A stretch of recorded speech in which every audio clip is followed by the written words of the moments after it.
Namaskar. What is happening with the former Home and Finance Minister, Mr. P Chidambaram?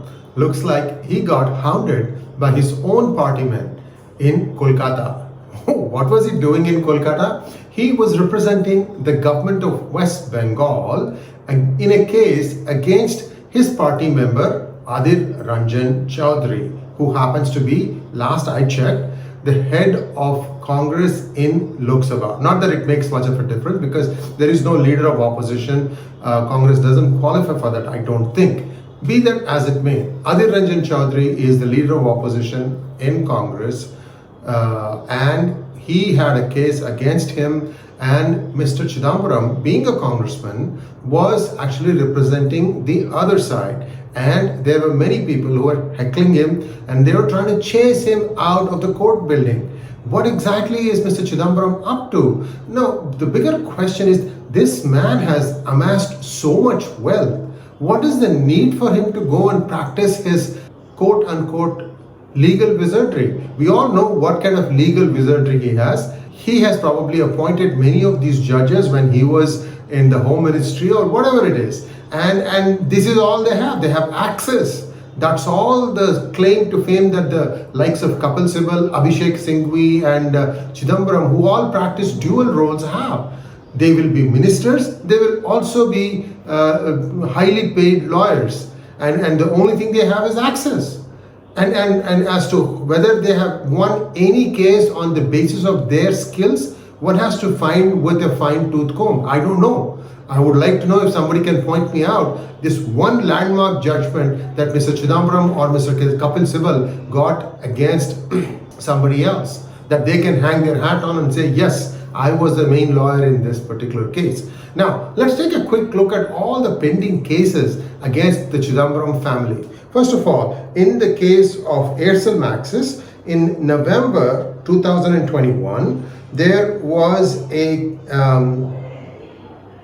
they were issued summons to appear before the special court on the 20th of December, and I believe on that day the ED asked for more time. Why does the ED ask for more time and more time when they brought in the charges? This is ludicrous. Neither the ED, Enforcement Directorate, nor the Central Bureau of Investigation seems interested in filing charge sheets. This is just the one case, 𝗏𝙪𝙤𝙥. What are the things we have in that? The 𝗏𝙪𝙤𝙥 case was brought by Dr. Subramanian Swamy in 2012. He brought out a series of violations committed by the then finance minister and by allowing the sale of Aircel mobile phone systems to Malaysian telecom giant Maxis.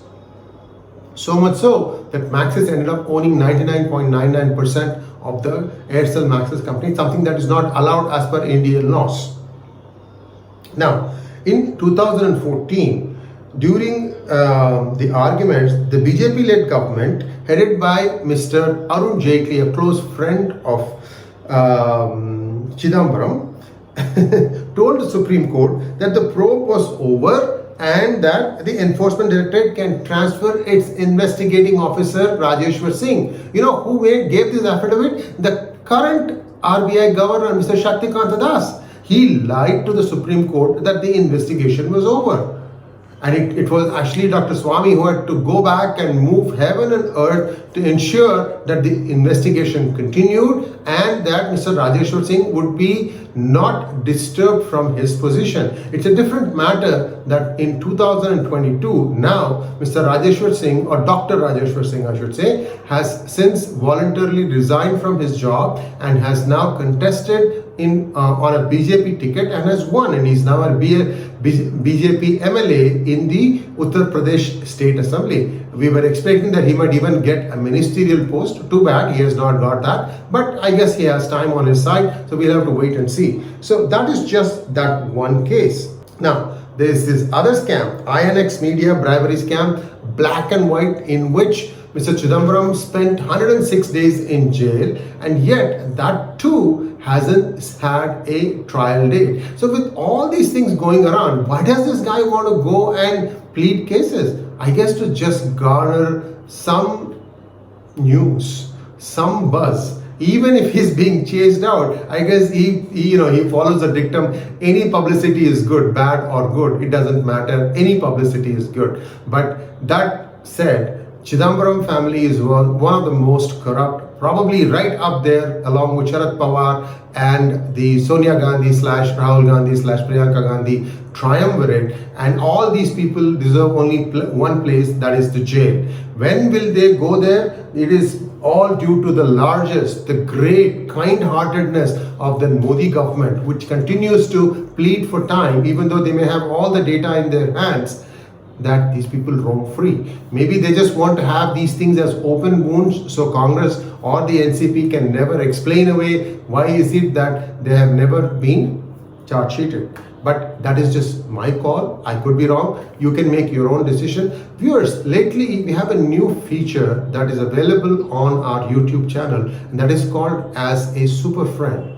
And as per in this super friend button, which is on the screen where you see join and so on and so forth, you can donate some money to our cause if you feel that the video was useful. Please do consider donating to our cause. This is another way that you can donate. I've had requests from people as to how they can donate in India. This is another way. And of course, YouTube will take its usual cut and then give us the rest.